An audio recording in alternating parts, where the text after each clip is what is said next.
Јас сум еден психопат, не, аутопат, не, јас сум еден емпат.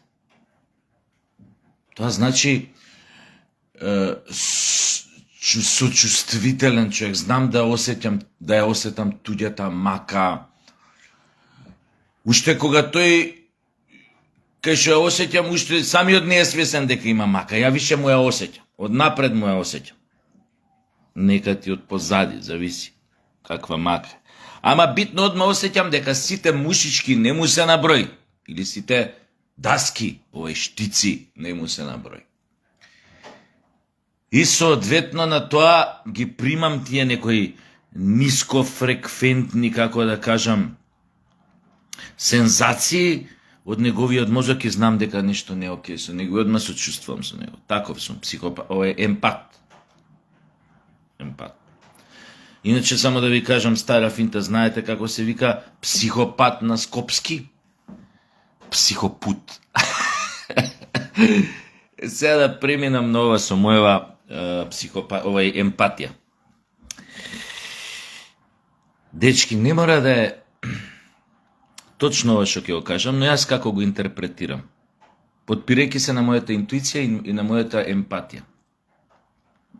Ги гледав изјавите, ги слушав и на премиерот, и на председателката Силјановска за новиот авион. Она назнака на која што се смеја сите, премиерот што ја кажа што сакате, што треба утре да загинеме,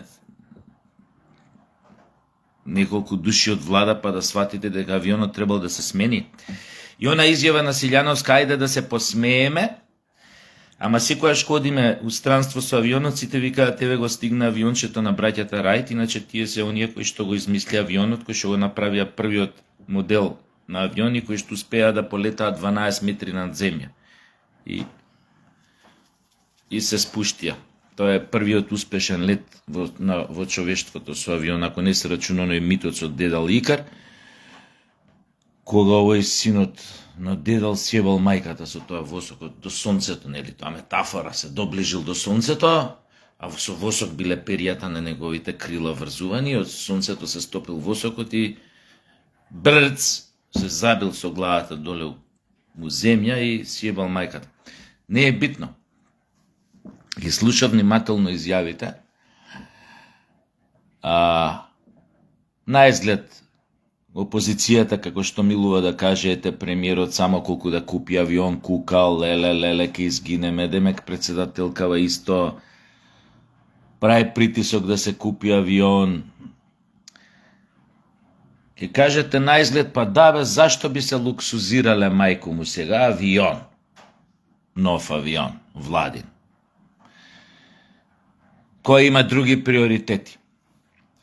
Но јас како емпат не мора да бидам во право, но да кажеме, ќе ви кажам од каде ми е мене таа интуиција.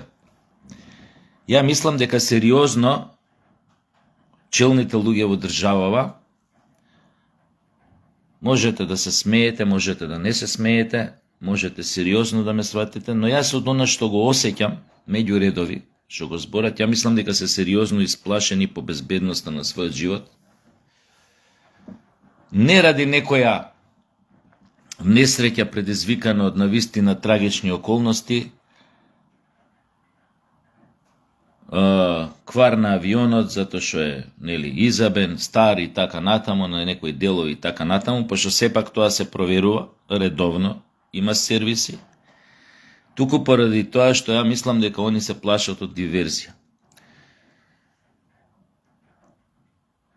Затоа и целата, ја мислам,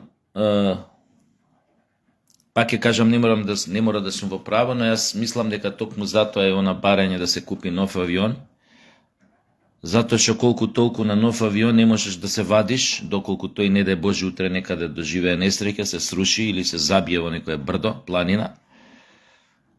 Потешко е да оној што направил диверзијата да се вади на, или оној што ги пишуваат тие, што ги прават, што ги истражуваат тие несреќи, што ги прават тие извештаи, многу е потешко да зборува за одредена дотрајаност на некои делови, нели, микроскопски пукнатини на некои битни делови кои што донеле до несреќата, доколку авионот е нов. Многу потешко може да се вади на таа тема. Сега.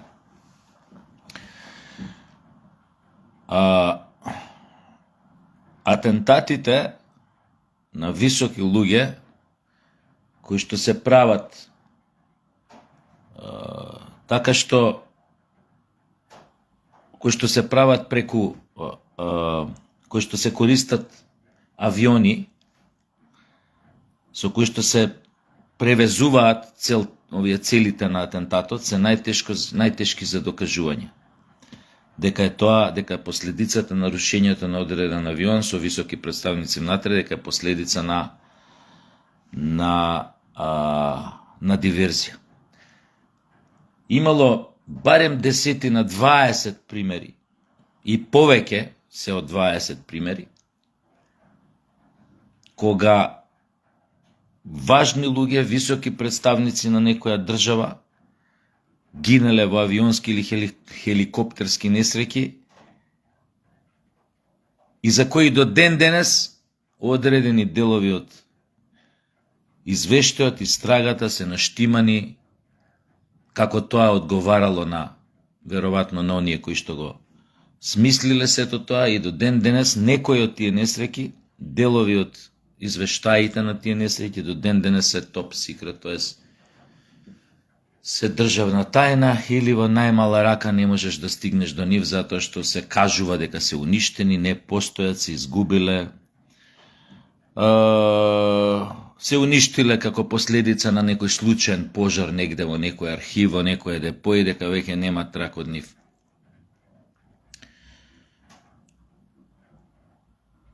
Да не зборуваме од 58 година атентатот на Енрико Матеј.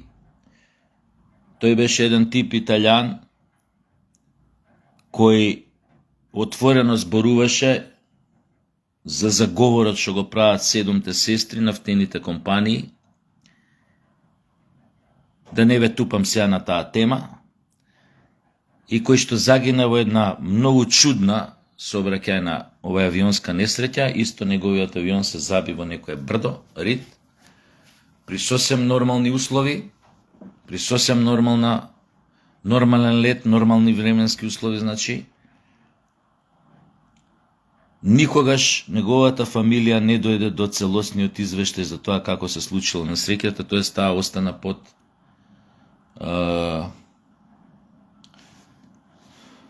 завесата на тајната, така би рекол. Знаете и сами какви контроверзи постоја околу авионската несреќа на нашиот поранешен председател Борис Трајковски. Таа се заведе како несреќен случај, но после многу контроверзи, после многу чудни ситуации во истрагата, при истрагата, за на денот, утрото на самата несреќа, однесување на поедини контролори во контролната кула во Мостар, поврзани со некои воени структури, странски и така натаму, и така натаму, и така натаму, да не тупам. Знаете овој на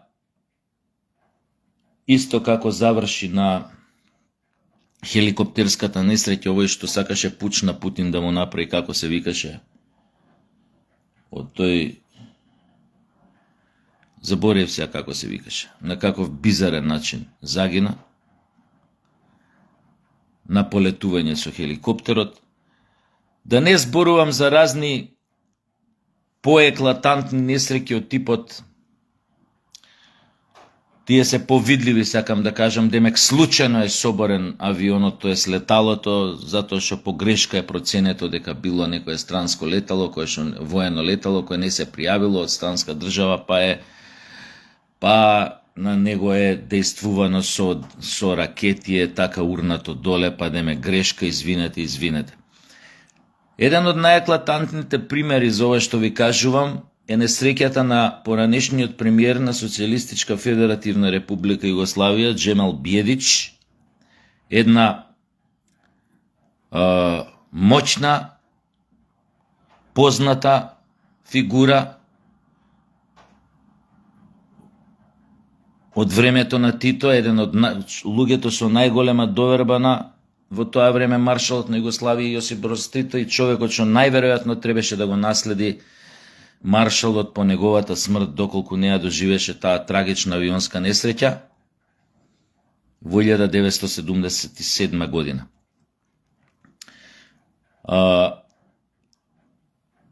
Што конкретно се случило? Причините за несреќата се оние кои што се познати, се дека премиерот на тогашна Социјалистичка Федеративна Југославија, враќајќи се од Белград за Сараево, во Белград дошол да го испраќат Тито и Јованка на патот која оделе за Либија, се враќа назад за Сараево и некаде тамо во Босна се удира авионов во едно брдо и сите патници внатре гинат. Официјалната причина за несреќата била тоа што мерните инструменти кои што покажувале висина од некоја причина, никогаш не е утврдено која е причината, покажувале 60 метри поголема висина. Например, ако си на 500 метри висина реално да е авионот, објективно на 500 метри висина, тие покажуваат 560 метри. Дека си на повисоко.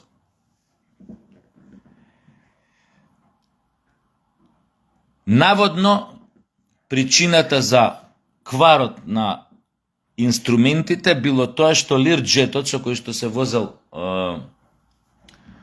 премиерот тогашен Джемал Биједич бил стар, не знам колку сати имал поминато, дека и претходно се пријавувани некои, дека и претходно е пријавувано дека треба некои делови да се сменат ради дотраеност, никоја тоа не е направено, зошто не се знае, а се знае со него какви високи државници у тоа време биле пренесувани, а се знае исто така дека во таа држава немаше играчки со тие работи, оние што го одржуваа владиниот авион во тоа време беа луѓе од војската, значи механичари, екипи од војската кои што се грижа за тоа, значи одредени работи не смееле да се случат. Така што и самата таа работа со кварот на мерните инструменти беше сомнителна. Неговото семејство инаку до ден денеска води правна битка да го добие целиот извештај од несреќата. Замислете, 77 година премиер на држава која што не постои веќе поима неам 35 години, уште не може да добие целосен увид во извештајот од истрагата на несреќата. Одредени информации се класифицирани, зошто никој не знае, после толку години државата не постои одамна. Се раѓаат само одредени сомнежи дека зошто бил убиен практично. Повеќето луѓе едноставно веруваат дека тогашниот премиер Джемал Биједич е убиен од одредени дубиозни воени структури во тоа време по наредба на тоа е официјална, нели? Тоа е некој неофицијален сомнеж по наредба на веќе тогаш одредени српски националистички струи кои што полека го чистеле теренот околу Тито за оно што требаше да следи 80-тите години, тоа е тотално преземање на структурите, механизмите на државата од претежно српски кадар за да се тргне во она што после беше тригер или причина за граѓанската војна. Тоест, Југославија од тие националистички струи беше гледана само како поименуваме така држава која што србите ќе водат главен збор. Ова се нормално све инсинуации, предпоставки за тоа кој и зошто. Битно е дека во тоа време тука многу луѓе немаат сомнеш дека врз еден од најголемите, најпознатите југословенски политичари после Тито, многу ценет исто така во светот, Джемал Бједич, дека бил ликвидиран на тој начин. Јас би рекол на многу елегантен начин, затоа што пак ќе кажам, најтешко е за докажување дека некој извршил диверзија во одреден авион на контролните механизми на авионот, на неговите апарати, дали бил вештачки хоризонт, дали бил мерач на висина, мерач на појма неам, транспондерот кој што јавува точно каде се наоѓа, транспондерот се наоѓа во опашката на авионот обично или напред, и кој што кажува каква е точно местоположбата на авионот и каде точно тој се наоѓа.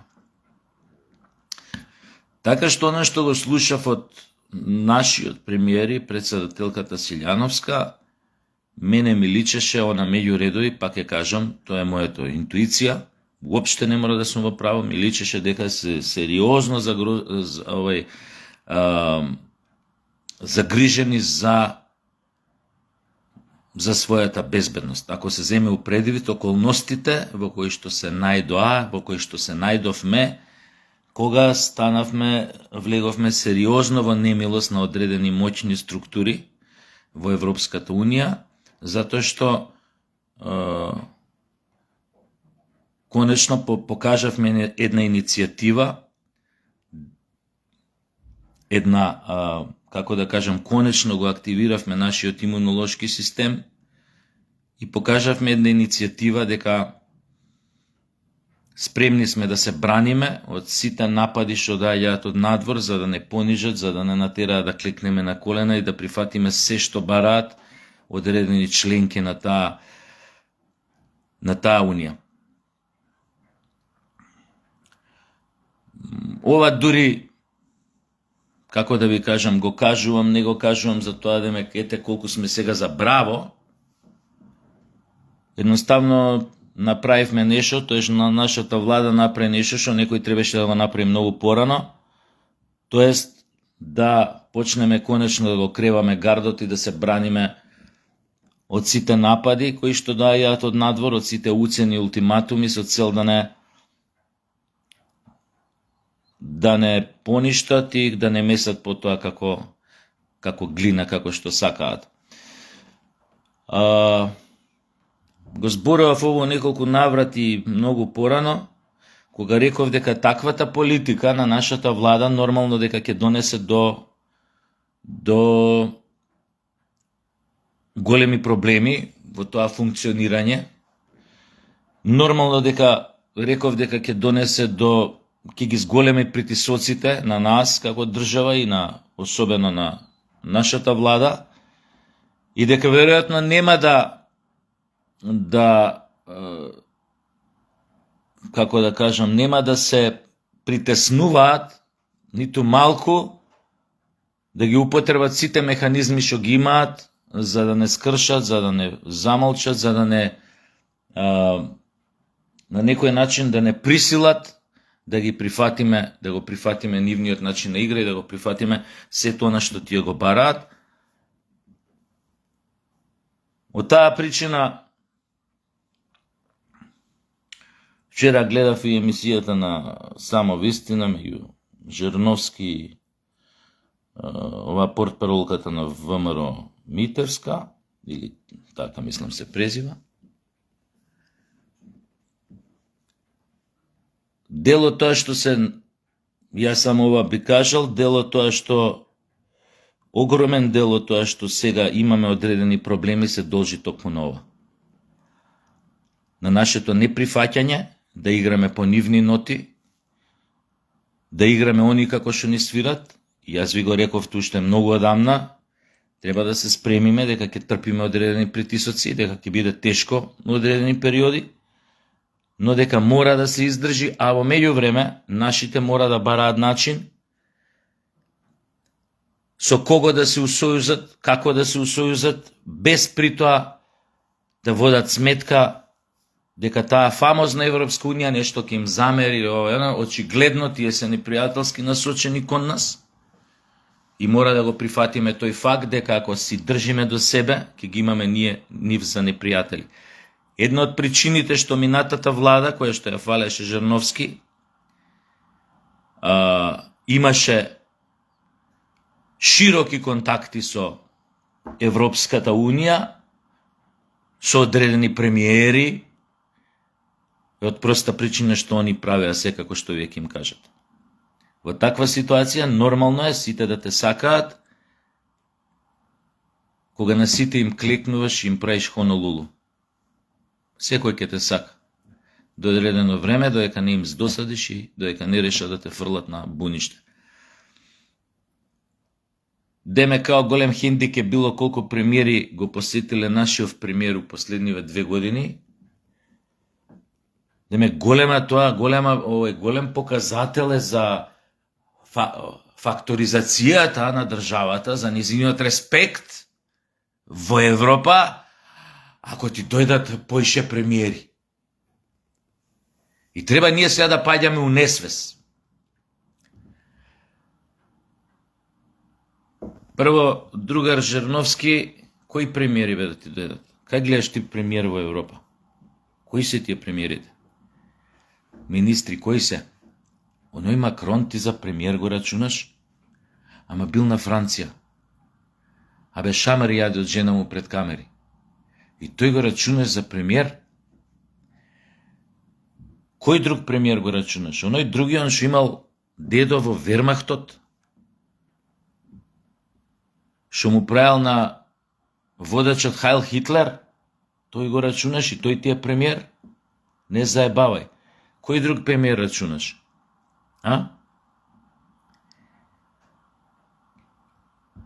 Кој? Оние што допрва, оние кои што се појавуваат или допрва ќе се појавуваат во документите на Епштајн, тие ги рачунаш? Од високи представници на Обединети нации до, министри на држави, до кралски семејства. Тоа треба да ни импонира ако некој од нив ни дојде на гости и ако Мицковски се сретне со некој од нив. Се од сите европски политичари, премиери на Европска Унија, еден не можеш да составиш од габаритот на премиери какви што имало пред 50 години. Една држава каква што имала пред 50 години од тие големите европски, денес еден не можеш да составиш. Од сите овие да ги собереш, кои тие што биле пред 50 години. Државници, тоа е мисловна именка за Европската Унија. И уште треба да плачеме што не ни дошол никој премиер. Леле, ете доказ дека Македонија е изолирана. А не ти ни требаат такви, бе. Шокети што шуми ги да ти доаѓаат од државата.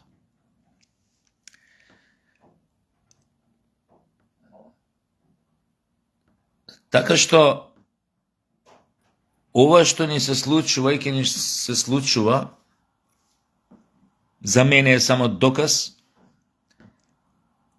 дека сме на прав пат, а правиот пат, знаете и сами, никогаш не е лесен. Ние со години влеговме во една насока, во едно сокаче, многу опасно за нас, што годевме 35 години, што видовме дека завршува, дека е сокачево слепо уличе дека е тоа, дека завршува во бетонска ограда, дека нема понатака. Во таква ситуација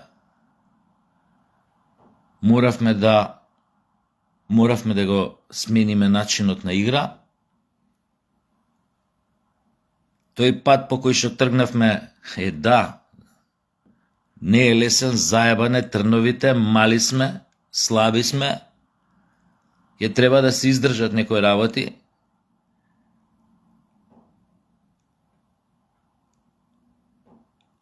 Ама ја мислам дека е тоа сепак премала цена за онаа цена што ќе ја платиме или ќе ја платевме да продолжиме да идеме по тој пат по кој што идевме 35 години.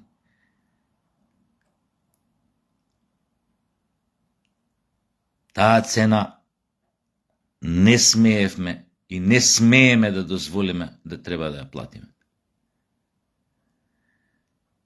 Така да тоа сакав само да ви кажам.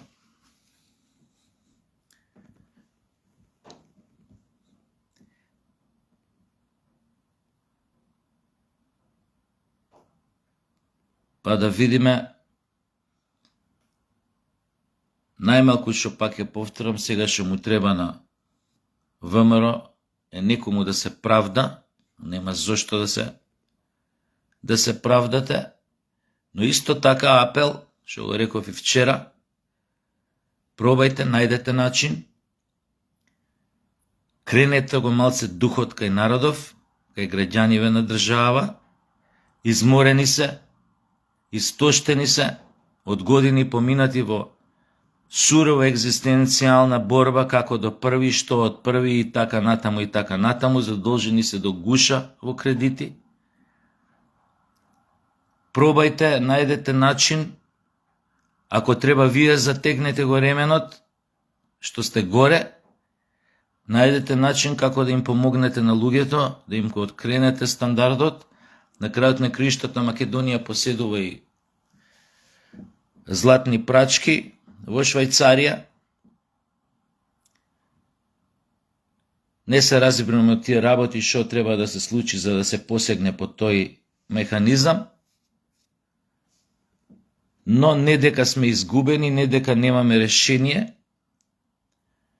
Не знам само колку златни прачки имаме во Швајцарија, знам дека една е тешка 12 кила.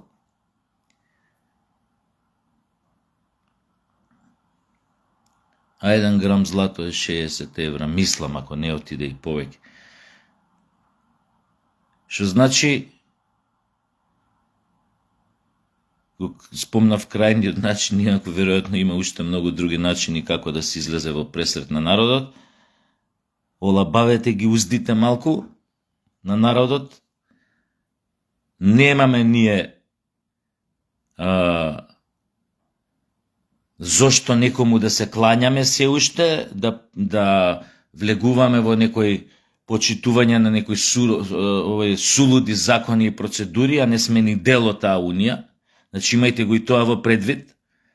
Нема зошто кај нас толку да се затегаат одредени мерки, пошто ние не сме дел од таа братија. Така што почнете малку поише да играте за рајава, некој тоа ќе го наречат популизам, а јас би рекол, пробајте да си дадете баш човечки лик, во смисла искрено да помогнете на сите загрозени слоеви во Македонија. Оти ако некој ви плаче дека не му стигаат пари до први, човечки е да му поверуваш дека е тоа така. И од позиција на власт. Нема зошто да лаже. Повеќето од оние што имаат дури немаат ни осет, затоа што имаат колку е навистина тешко да се прехрани една фамилија, 4 члена, ако само едниот работи. Па дури двајца да работат за по 500 евра плата, а има такви многу фамилии, невозможно е да го преживеат месецот со 2 деца. Ова треба да го знаете и треба да го сватите. Како ќе правите, што ќе правите, имате начини да интервенирате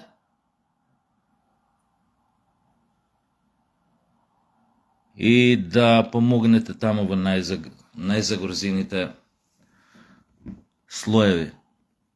Нема ние да пропаднеме како држава, ако некому покачите плата или ако некому му даете ваква бенефиција на одредена група на луѓе или онаква бенефиција, државата нема да пропадне.